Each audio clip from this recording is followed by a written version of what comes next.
Is Britain teetering on the edge of an economic meltdown because of a whopping £85 billion sickness bill? This alarming trend is pulling thousands out of the workforce and threatening the nation's financial health. Stick around to discover why this could reshape your understanding of work and wellness in the UK. Just an hour ago, business reporter Emma Morrow brought this critical issue to light, accompanied by striking visuals from Getty Images that underscore the human cost. A fresh analysis reveals that hundreds of thousands more people are sidelined from jobs due to health issues compared to 2019, creating what experts are calling an economic inactivity crisis that jeopardizes the country's overall success. Spearheaded by Sir Charlie Mayfield, the former head of John Lewis, this report estimates the annual price tag for employers at a staggering £85 billion, driven by factors like reduced productivity and costly sick leave. But here's where it gets controversial. The situation might not be as hopeless as it seems. Sir Charlie, who is set to spearhead a new task force to help individuals get back into the workforce, insists that with the right steps, we can turn this around. This isn't inevitable, he declares, challenging the notion that health-related absences are an unstoppable force. Yet, not everyone is on board. While the initiative has garnered widespread approval, certain business groups are raising eyebrows over the Labour government's employment rights bill, which they claim could discourage companies from hiring those with pre-existing conditions. It's a classic tug-of-war between worker protections and business flexibility. Do we prioritize compassion or competitiveness? To put this in perspective for beginners, imagine a workforce where 1 in 5 adults of working age are unemployed and not even looking for jobs, often because of illness or disability. This report, commissioned by the Department for Work and Pensions but produced independently, warns that without action, an additional 600,000 could drop out by the end of the decade. For employers, this means more than just financial strain. It's about lost expertise and operational hiccups. And for the nation, slower economic growth, ballooning welfare costs, and an overloaded NHS. Sir Charlie puts it bluntly. Sickness leads to disruption, cost, and lost experience for businesses, while the broader economy suffers from weaker growth, higher welfare spending, and greater pressure on the NHS. And this is the part most people miss. Work and health aren't enemies, they're allies. In a BBC interview, Sir Charlie explained how staying employed can actually boost personal health. On the whole, work and health are mutually reinforcing. So keeping people in work, keeping them active, actually helps them to stay healthier. It's a simple yet profound idea. Activity breeds vitality. The government shells out a massive £212 billion annually on inactivity linked to illness. That's almost 70% of income tax revenue, through missed output, extra benefits, and NHS strain.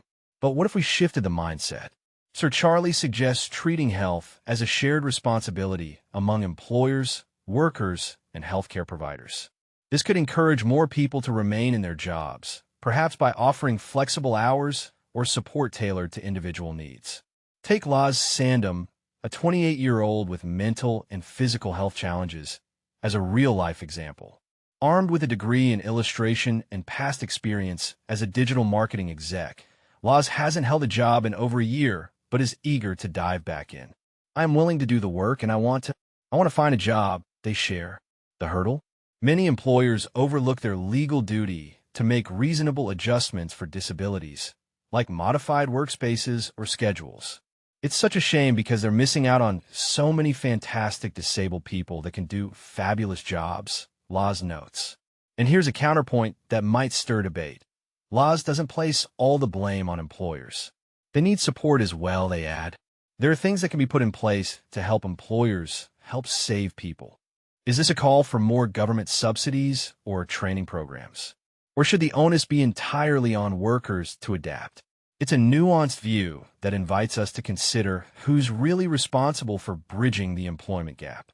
In response to the report, the government has launched a bold collaboration with more than 60 major companies, including giants like Tesco, Google UK, Nando's, and John Lewis. Over the next 3 years, these firms will craft and test new workplace health strategies aimed at slashing sick days, boosting return-to-work success, and ramping up disability hiring. By 2029, the goal is to establish a voluntary certification standard to standardize these best practices. Work and Pensions Secretary Pat McFadden told the BBC that this is a win-win scenario. It's aimed at keeping people with sickness issues or developing disability issues in work. That's in the interest of employers because these are good, experienced staff, and it's in the interest of employees too, because most people want to stay in work if they possibly can. Experts agree it's a step forward. Ruth Curtis from the Resolution Foundation describes a culture of fear, a dearth of support, and structural barriers as the main roadblocks, while the SIP's Peter Cheese emphasizes the need for strong policy backing to ensure businesses grasp and implement these ideas effectively. Yet, this report lands amid heated debates over the government's employment rights bill, which some argue could hinder economic growth. The bill promises guaranteed hours and curbs on zero-hour contracts, but critics worry it might make hiring riskier for companies.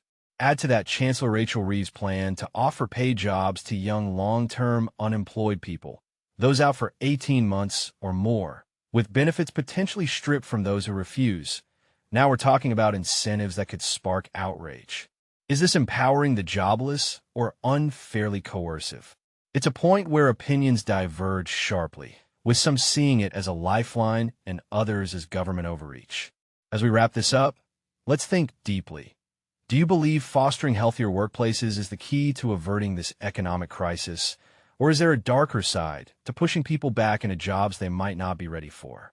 What role should employers versus the government play in supporting ill or disabled workers? And could these policies inadvertently widen inequalities rather than close them? Share your thoughts in the comments. Agreement, disagreement, or fresh perspectives are all welcome.